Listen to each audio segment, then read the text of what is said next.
امام زمانہ کا وجود بھی پوری دنیا کے لیے ہے۔ قرآن کریم نے متعدد جگہوں پر اپنے آیات میں مسلمانوں کو نہیں، مومنوں کو نہیں، بلکہ انسانوں سے خطاب کیا، اس لیے کہ وہ انسانوں کی کتاب ہے۔ یا ایھا الناس اعبدوا ربکم الذی خلقکم، اے انسانوں، جس معبود نے تمہیں پیدا کیا اس کے سامنے سر جھکاؤ۔ تو قرآن سارے انسانوں کے لیے ہے۔ امام زمان، ہر امام آج کے زمانے میں امام زمان عجل اللہ تعالیٰ فرجہ شریف کی ذات ساری دنیا کے لیے امام، ہادی اور رہبر ہیں۔ قرآن بھی شفا، امام زمانہ بھی شفا۔ یہ ہر دو، قرآن اور امام زمان، اگر قرآن نہ ہو تو عبد و معبود کا رابطہ ٹوٹ جائے گا۔ مشہور ہے یہ کہاوت علماء کی زبانی، اگر تم اللہ سے بات کرنا چاہتے ہو تو نماز کے لیے کھڑے ہو جاؤ، اگر کبھی من کرے کہ اللہ تم سے باتیں کرے تو کلام پاک لے کے بیٹھ جاؤ۔ تو کلام پاک رابطہ ہے بین عبد و معبود کا، اسی طرح سے امام زمان کی آج ذات مبارک رابطہ ہے عبد و معبود کا۔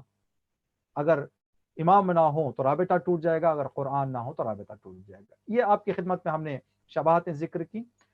دعائے مشتول کے، معاف کیجئے گا، دعائے مجیر کے حوالے سے جو مطلب آج ہم نے صبح غور کیا تو نظر آیا، وہ یہ کہ ماہ مبارک رمضان میں جس دعا کو ہم اگر تھوڑا سا بررسی کریں، تلاش کریں، بیٹھیں دیکھ غور کرنے کے لیے، تو ایک دعا ہم ہر دن پڑھ رہے ہیں یا علی و یا عظیم کی شکل میں۔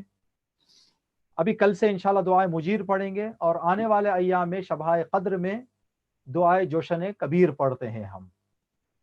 ان تینوں دعاؤں کو اگر ہم یہ دیکھیں کہ ہم ان دعاؤں میں اللہ سے مانگ کیا رہے ہیں، تو یا علی و یا عظیم کا آخری فقرہ یا آخری فقرات ہیں، من علیہ بفکاک رقبت من النار، اے اللہ، اے احسان کرنے والے، آتش جہنم سے نجات دیتے ہوئے مجھ پر احسان کر دے۔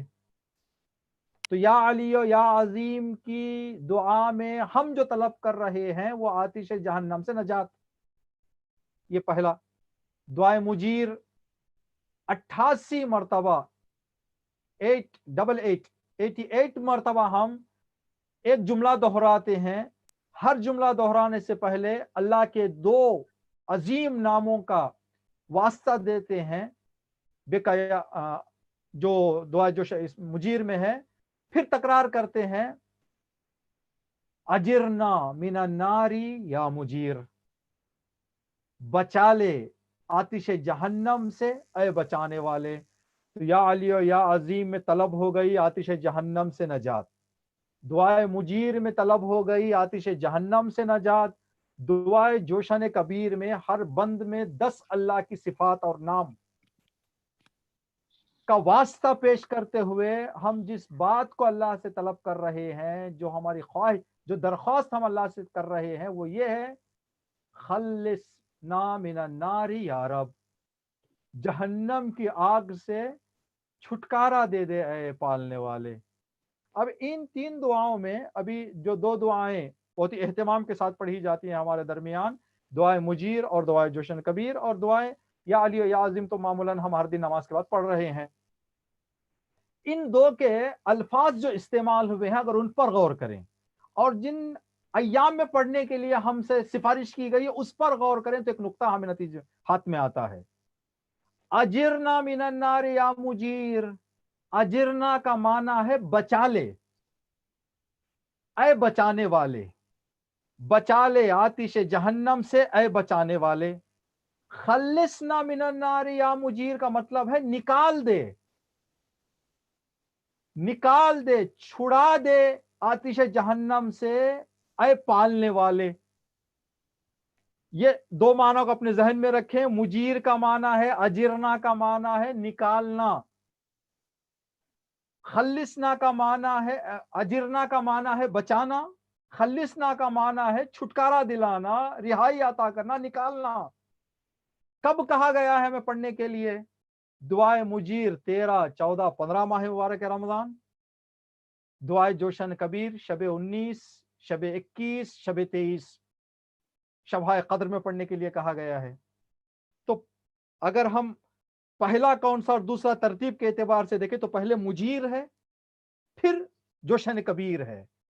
یہ کس اعتبار سے؟ اس اعتبار سے ہے جو نتیجہ ہمیں ہاتھ میں آتا ہے وہ یہ ہے کہ ہر چالاک انسان، ہر عقل رکھنے والا انسان، جیسے کہ استاد محترم نے اپنی تقریر میں جو بہت ہی انمول نصائح فرمائے کہ ہمارا پلان کیا تھا، پہلے بات کے لیے کیا ہے، جو ہمارے یہاں مشہور کہاوت ہے کہ چلتی کا نام گاڑی کب تک چلے گی ہے.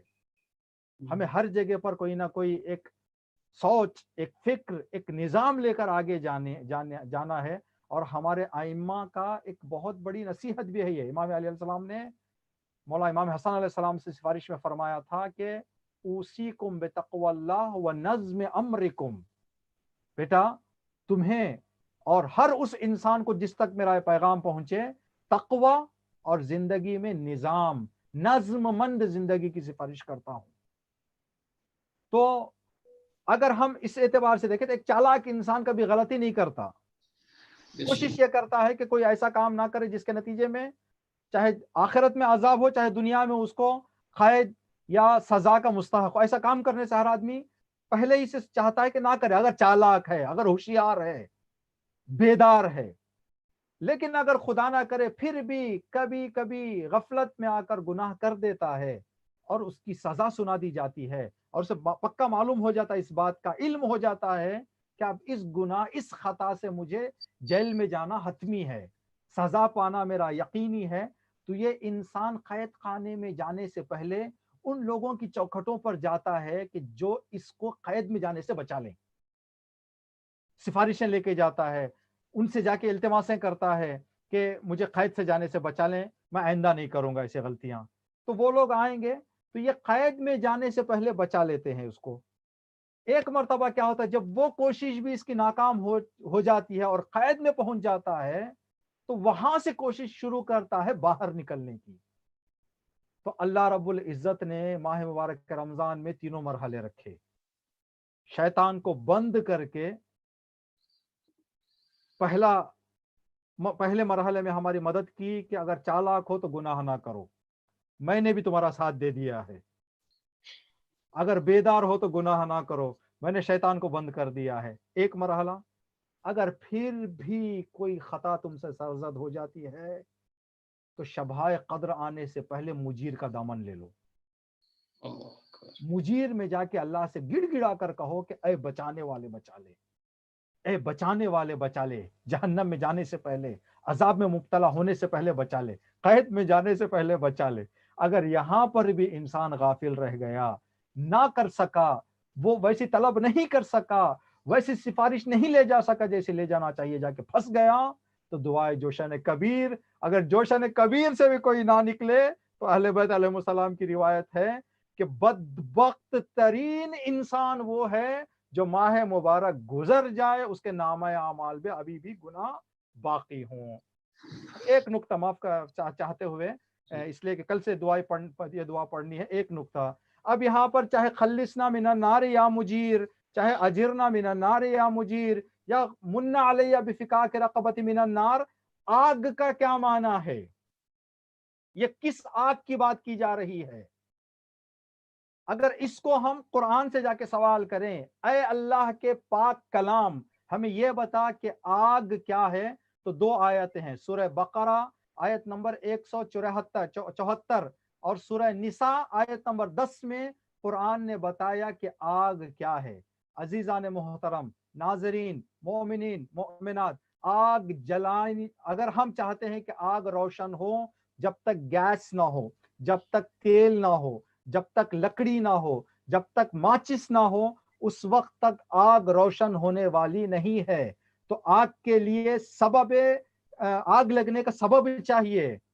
تو یہاں پر جو آگ کا نام لیا جا رہا ہے، یہ ہمارے ذہنوں میں بات نہ رہے کہ ہم یہ جو طلب کر رہے ہیں یہ مرنے کے بعد کے لیے، مرنے کے بعد کے لیے نہیں ہے. یہ قرآن کی ان دو آیتوں میں اللہ جواب دے رہا ہے. پہلی آیت میں اللہ ارشاد فرماتا ہے سورہ بقرہ کے آیت نمبر 174 میں کہ جو لوگ دین سے کھلواڑ کر کے 2 وقت کی روٹی کما کر پیٹ میں ڈالتے ہیں وہ جہنم کا ایندھن تیار کر رہے ہیں.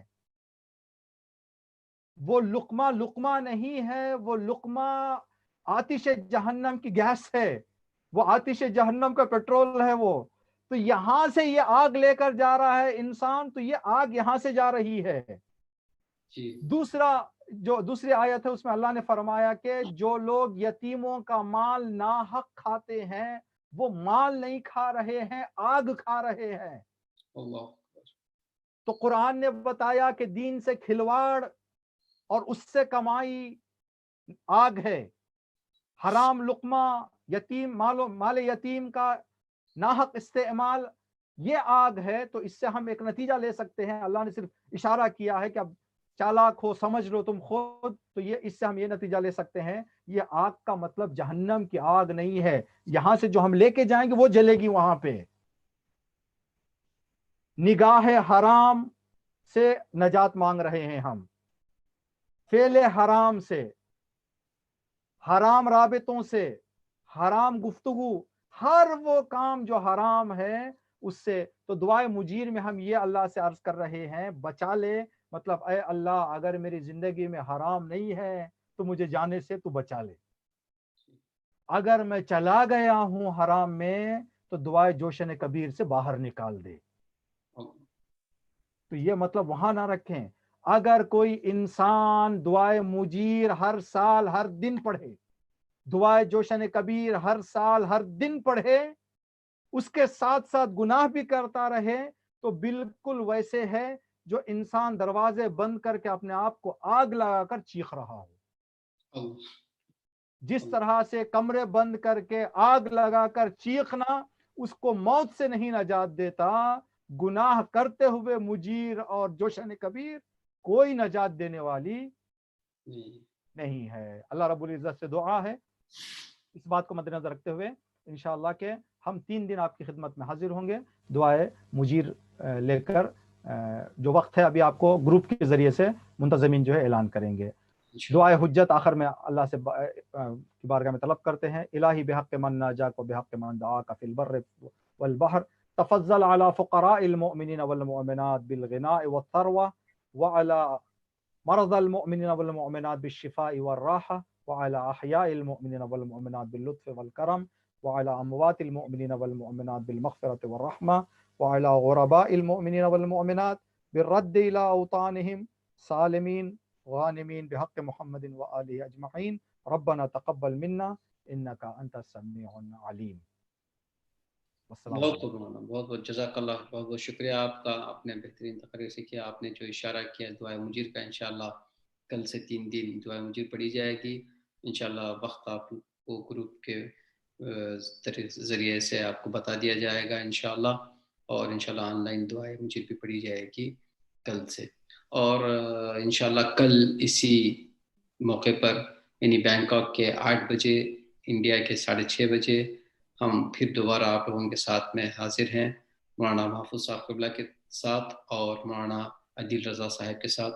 اور مولانا عادل رضا صاحب کے ساتھ اور ایک بڑی ہستی ہمارے ساتھ میں جڑنے جا رہی ہے, مولانا نصرت بخاری صاحب ایران سے. تو انشاءاللہ آپ سب لوگ انشاءاللہ پھر ملاقات کریں گے کل ٹھیک 8 بجے بینکاک ٹائم, 6:30 بجے انڈین ٹائم. کل تک کے لیے ہمیں ودا لیتے ہیں. شکریہ سب لوگوں کا. ناظرین محترم, خدا حافظ. خدا حافظ. خدا حافظ. خدا حافظ.